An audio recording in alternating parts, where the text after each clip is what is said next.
Now, the Palin Update with Kevin Scholla presents Liberty and Legacy. Here's Tamara Colbert. Desperate men do stupid things.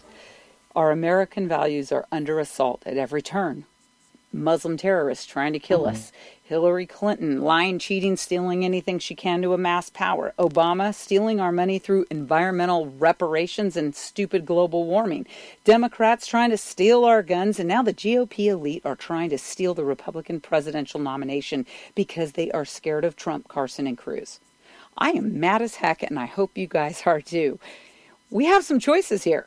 Well, we can be angry, give up on politics, and sit out the entire election process, or we can channel that anger into building a grassroots version of the Navy SEALs and Delta Force to knock the snot out of the political ruling class.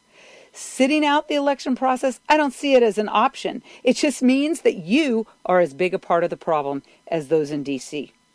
Personally, I like the idea of opening a huge can of whoop-you-know-what and remaking the GOP into the party of the people, not more power brokers. Last week, this group of GOP establishment hacks, led by, of course, Chairman Reince Priebus. Who is this guy anyway, and how did he get there? He's like a gnome. What the heck? And Senate Majority Leader Mitch McConnell, need I say more, hosting a dinner to discuss with certain people, I don't know who those people are, but to discuss the possibility of a, quote, brokered convention if Donald Trump swept through the primaries and into the lead. Are you scratching your head or pulling your hair out with frustration? I am. Why doesn't the GOP get it? It's unfathomable that these boobs don't look around and say, hey, how about if we join forces with the grassroots and amass the most incredible conservative army in the history of politics and give them money and resources to spank the progressive agenda in every nook and cranny of America in 2016? Folks, that would just be too easy, wouldn't it? These morons, these Priebus and McConnell boobs cannot think like that. Because instead of thinking about how to decimate the Democrat Party from any opportunity to govern in our nation, from local to federal, we have the GOP elite whispering they're going to tell their friends to vote for Hillary instead of Trump if the showdown at the OK Corral ends up being between those two. It just shows that the GOP elite is so out of touch. They are one butt-kicking away from losing their power and influence, which ultimately translate into losing money. And therein, folks, we are at the heart of the matter. The GOP is on its way to being totally irrelevant because Donald Trump, Ben Carson, Ted Cruz have the gumption to actually shoot straight, talk straight, and not fall under the control of the GOP establishment. Go these guys. The notion of not being able to control Donald Trump, or Ben Carson for that matter, or Ted Cruz absolutely terrifies them because if elected, for example, Donald Trump, heaven forbid, the GOP insiders will lose their power. And who will be on the receiving end of that power? Why, the people, of course. Let me say it again. If Trump, Carson, or Cruz wins the election, the American people will be on the winning side of freedom.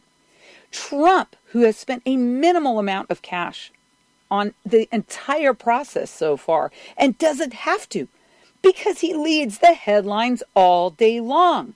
And you know, honestly, you don't have to be a Trump supporter to get your giggle on watching the D.C. elite heads spin when he says he's going to build the most amazing border wall and get Mexico to pay for it.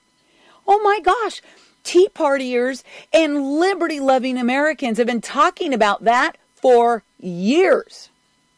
But we've never been able to say it out loud, heaven forbid. Trump, Carson, Cruz, and their like, they are speaking the facts, and which is actually the real inconvenient truth to the political ruling class in D.C. It is completely politically incorrect to be so bold, brash, and honest with the American people. Instead of healthy competition, which is the spirit of American business for how our country was founded, these morons in the GOP want to cede power to a preordained candidate like Mr. Milquetoast, just call me Jeb Bush. Please, can I vomit right now? This week, Ben Carson showed his disgust by putting out a statement saying he will not sit by and watch a theft. He intends on being the nominee, and if he's not the winner, will have his support. But if the winner is not the nominee of the people, he realizes, as do you and I, we have a massive problem. I salute Carson, Trump, and Cruz for going against the slimy grain of party leadership and giving them the biggest pain in their backside since Ronald Reagan. Yeehaw! The likes of this Priebus and McConnell and Ryan and their ilk, they have not just done a disservice to the grand old party. They have helped destroy America and the trust of the American people in our system of self-governance, the Constitution, and our entire legal process. Shame on you, Priebus, McConnell, and Ryan. Get out. You should be gone. You should resign with your heads hung in shame and let we, the people, take over. Because I'm telling you, we can run this country 1,000,000 times better every day to Sunday than you two, three clowns. These guys need to be crushed. The GOP elite ruling establishment needs to be crushed like the cockroaches that they are. We, the people, will no longer be brushed aside, slighted, or abused. We have single-handedly begun to dismantle the government machine since the founding of the Tea Party in 2009.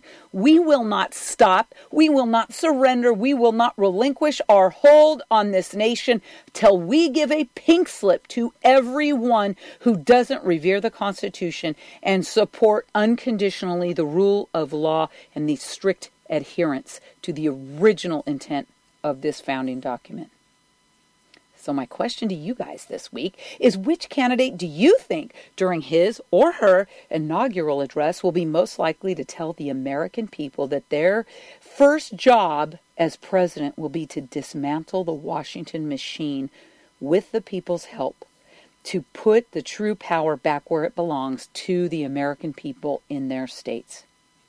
Please tweet me at Tamara Colbert, hashtag Mama Grizzly Radio, and let me know. Be encouraged, friends. We've so got this. For Mama Grizzly Radio, I'm Tamara Colbert. Tamara Colbert in Texas. Tune in for more Liberty and Legacy next week. And to learn about Convention of States, head to conventionofstates.com. Now our weekly commentary, Steel Resolve. Here's Sarah Steelman.